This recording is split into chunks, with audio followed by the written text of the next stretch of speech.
వీక్షకులందరికీ నమస్కారం. జూన్ నెల ద్వాదశ రాశులపై ఏ విధమైనటువంటి ప్రభావాన్ని చూపెడుతూ ఉన్నది, జూన్ నెలలో ఉండేటువంటి గ్రహస్థితి 12 రాశులను ఏ విధంగా ప్రభావితం చేస్తూ ఉన్నది, ఈ విషయాన్ని ఈ వీడియో ద్వారా తెలుసుకుందాం. కుంభరాశి వారికి ఈ మాసం మిశ్రమమైనటువంటి మాసంగా చెప్పచ్చు. ఎందుకంటే జన్మ రాహు యొక్క దోషం ఉన్నది, దానితో పాటుగా ఏలినాటి శని దోషం ఉన్నది, అలాగే అర్ధాష్టమ రవి యొక్క దోషం ఉన్నది. ఇప్పటి వరకు కుజుడు యోగిస్తూ ఉంటే ఆ కుజుడు కూడా మారిపోయి ఈ నెలలో సప్తమ స్థానానికి వెళ్ళిపోయారు. అంటే అక్కడ చూడండి, అనుకూలించే గ్రహాల యొక్క సంఖ్య తగ్గిపోయింది. మరి ఇప్పుడు ఎవరండి యోగిస్తున్నారు? ఒక గురు బలం మాత్రం ఉన్నది. సరే, శుక్రబుధులు ఎలాగో యోగిస్తారు అడపాదడపానో, ప్రత్యేకించి అర్ధాష్టమ రవి యొక్క దోషం కూడా పోతూ ఉన్నది. అంటే ఒక ప్రతికూలత తగ్గింది, ఒక అనుకూలత కూడా తగ్గిపోయింది. అయితే ఇక్కడ అనుకూలత తగ్గిపోవడమే చాలా ముఖ్యమైన విషయం. చతుర్థంలో రవి ఉన్నా అది పెద్ద బాధ పెట్టేటువంటి అంశం కాదు. కుజుడు 6లో కాపాడినట్టు ఇంకెవరు కాపాడలేరు. మళ్ళా ఈ కుజుడు 6లోకి రావడానికి ఎన్ని సంవత్సరాలు పడుతుందో. మరి ఆ షష్ఠ స్థాన స్థితి కుజునికి సంబంధించినటువంటి ఆ స్థితి దాటిపోయి ఇప్పుడు ఆయన సప్తమంలోకి వెళ్ళిపోయినప్పుడు ఒక గొప్ప బలాన్ని కోల్పోతాం. సరే, ఇప్పుడు ఉన్నటువంటి వాటిల్లో ఒక ఇంత బలమైనటువంటి విషయం గురుడు.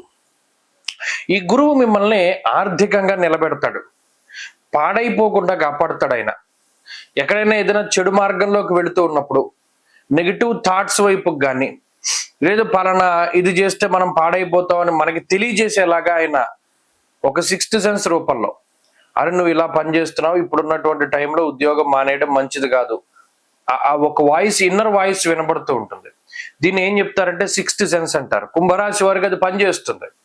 దాన్ని పట్టుకోవాలి. అది పట్టుకోకుండా కావాలని కొన్ని స్వయంకృతాపరాధాలు, కొన్ని నిర్ణయాలు తీసేసుకోవడం, వాళ్ళకి ఇష్టం వచ్చినట్టు వాళ్ళు వెళ్ళిపోవడం. ఎందుకంటే ఈ గ్రహస్థితి పాడు చేయడానికే కదా ఉంది. ధారాపుత్ర విరోధస్య ప్రవాసం రోగపీడనం అర్ధహానిర్ మహాకష్టం, అర్ధహాని మహాకష్టం అన్నాడు. అంటే ఎక్కడికక్కడ ఈ డబ్బు ఎలా పాడు చేసేయాలి, ఈ మైండ్ అంతా కూడా మీరు గమనించండి, కుంభరాశి వాళ్ళదంతా కూడా ఈజీ మనీ కోసం వెంపర్లాడుతూ ఉంటుంది. ఈ డబ్బుని, మీ చేతిలో ఉన్న డబ్బు ఎలా తీసేయాలి అనే గ్రహస్థితి చూస్తుంది. తర్వాత సదా క్లేశం వృధా వైరం సతతం కార్యనాశనం అన్నాడు. అంటే ఏంటి? అనవసరమైన తగులు, ఓ సార్థకత ఏముండదు మీరు చేసే పనులకి. టైం పాస్ కోసం, లేకపోతేనేమో వృధా కాలక్షేపం కోసం ఏదో ఒక పని తలపెడుతూ ఉంటారు. అది అయ్యేంత వరకు దాని వెనకాల తిరుగుతారు. టైం వేస్ట్, ఎనర్జీ వేస్ట్, అలాగే అన్నీ వేస్ట్. ఇక్కడ ఇంకోటి ఏంటంటే కుంభరాశి వాళ్ళకి పంచమంలో ఉండేటువంటి గురువు వీటన్నిటి నుండి కాపాడే ప్రయత్నం చేస్తారు. ఒక సత్సాంగత్యం. ఒకవేళ నిజంగా ఈ సత్సాంగత్యం లేకపోతే వీడు వెళ్ళి ఇప్పుడు గుళ్ళో కూర్చున్న వాడు వెళ్ళి ఇంకో చోట కూర్చుంటాడు. అక్కడ సత్సాంగత్యం అన్నది గురువు రూపేణ కుంభరాశి వాళ్ళకి వచ్చింది. అందువల్ల ఈ నెలలో సరే, రాహు, కుజుడు, శనేశ్వరుడు, రవి మొదలుకొని ఎన్ని గ్రహాలు ఎలా ఇబ్బంది పెట్టినా, కుటుంబ సమస్యలు, ఆర్థిక సమస్యలు, ఆరోగ్య సమస్యలు, ఉద్యోగ సమస్యలు ఏవి ఇబ్బంది పెడుతూ ఉన్నా అన్నిటి నుండి బయటపడేసేటువంటి గ్రహం గురుడు. కాబట్టి ఈ గురుగ్రహానికి సంబంధించినటువంటి విషయాలను కనుక మనం దృష్టిలో పెట్టుకుంటే ఆయన ఆర్థికంగా ఉపయోగపడతాడు, ఆరోగ్యాన్ని కాపాడుతారు, దైవ బలాన్ని ఇస్తారు, పూర్తిగా పాడైపోకుండా గురుడు కాపాడుతూ ఉంటారు.